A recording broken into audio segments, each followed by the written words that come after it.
আমার গার্ডেনের মধ্যে অনেকগুলো শাকসবজি আছে, শাকসবজির গাছ আছে। তো এখন আমি করলাটা হারভেস্ট করলাম। এটা ছিল আমার গরমের কালের একদম শেষ একদম হারভেস্ট।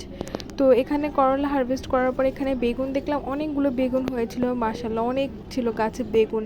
আর বেগুনগুলো এভাবে পেকে সবগুলো হলুদ, একটা বেগুনি, একটা সবুজ, একটা সাদা, মানে এক একটা বেগুন এক এক কালার ছিল। অ্যান্ড সিজন ছাড়া তাই মনে হয় এগুলো একদম ছোট অবস্থাতে মনে হয় পাকতেছিল, তাই ভাবলাম যে এটাও হারভেস্ট করব আজকে। এই যে দেখেন পুঁই শাকের মধ্যে অনেক সুন্দর এটা মুচুরি আসা শুরু করলো।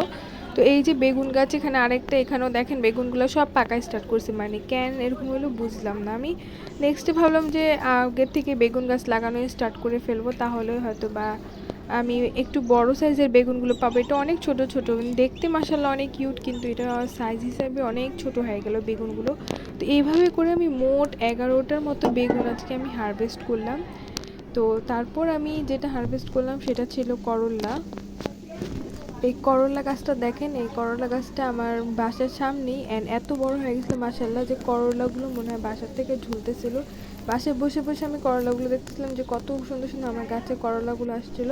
অ্যান্ড গাছ বেয়ে বেয়ে করলার গাছটা পুরো বাড়ির ভিতরে ঢুকে গেলে অনেক সুন্দর লাগে আমার কাছে এগুলো জিনিস। তো এরকম করে আমি আর কয়েকটা মোট করলা হারভেস্ট করলাম। এটা ছিল আমার আজকে হারভেস্টিং ভিডিও।